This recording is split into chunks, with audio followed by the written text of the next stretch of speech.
Hi అండి, అందరికీ ఎలా ఉన్నారు? ఈరోజు రంజాన్ స్పెషల్ మా ఇంట్లో ఏం చేసాను చూపిస్తాను, చూసేయండి. ఫస్ట్ అయితే ఇది కుసరీ రైస్ అనమాట. మెకరోనితో చేసిన కుసరీ రైస్, దీన్ని కుసరీ రైస్ అంటారు. ఇది వచ్చేసి చికెన్, ఇది తెస్రీబా కోబోస్.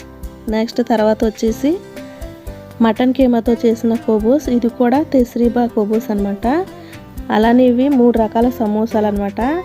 ఇదైతే దక్కూస్ కుసరీ రైస్లోకి. ఇది మటన్ పులుసు, ఇది సోర్బా ఆదేశ్ అంటే సూప్ అనమాట, పప్పుతో చేసింది. ఇది ఆకుకూర సలాడ్. ఇది తమర్ అంటే మనం ఖర్జూర్ అంటాం కదా, ఖర్జూరాన్ని తమర్ అంటారు. ఇది వైట్ రైస్ అనమాట. నెక్స్ట్ ఇది వచ్చేసి బలాలి అంటే మనం కేసర్ అంటాం కదా, సేమియా కేసర్ అనమాట. ఇది మెక్రోనీ లెహం అంటే కీమాతో చేసిన మెక్రోనీ అనమాట. ఇక లాస్ట్ వచ్చేసి గేమాత్, ఇది స్వీట్ ఐటమ్. ఓకే అండి, ఇవన్నమాట రంజాన్కి రోజు మా ఇంట్లో చేసిన స్పెషల్ ఐటమ్స్. వీడియో నచ్చితే లైక్ చేయండి, ఛానల్ సబ్స్క్రైబ్ చేసుకోండి. ఓకేనండి, బాయ్.